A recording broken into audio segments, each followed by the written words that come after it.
মুসনাদ আহমদের 1957 নম্বর হাদিসের বর্ণনা।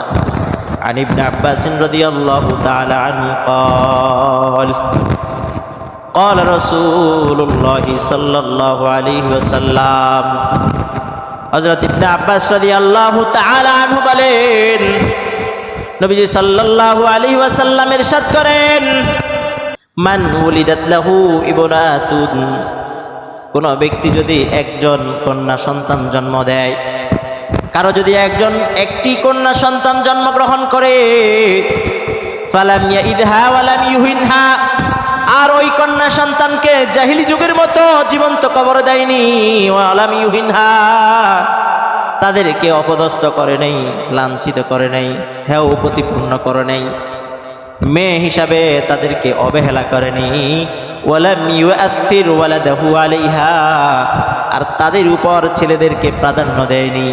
মেয়ে ছেলে উভয়কে আল্লাহ পাক দিয়েছে, এই জন্য বাবা উভয়কে সমান চোখে দেখেছে, উভয়ের জন্য সমান খরচ করেছে।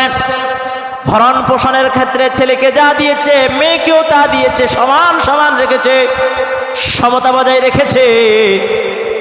নবীজি বলেন, আদখালাহুল্লাহু বিহাল জান্নাহ, নবীজি বলেন তার এই আচরণ তাকে জান্নাতে নিয়ে যাবে। সুবহানাল্লাহ।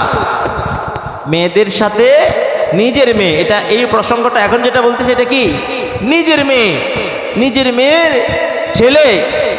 আমি ছেলেকে পড়ালাম ভালো একটা স্কুলে, ভালো প্রতিষ্ঠানে, আর মেয়েকে পড়ালাম গ্রামের প্রতিষ্ঠানে। ছেলে তো আমার কাছেই থাকবে, আমাকে খাওয়াবে দাওয়াবে, আর মেয়ে তো চলে যাবে অন্যের ঘরে। এই জন্য মেয়েকে তেমন গুরুত্ব দেই। যদি এমন হয় তাহলে অবস্থা ভয়াবহ হবে। আর যদি এমন যে না, তুই আমার ছেলে মেয়ে সমানভাবে করবো, নবীজি বলেন এটা তোমার জান্নাতে যাওয়ার কারণ হবে। সুবহানাল্লাহ।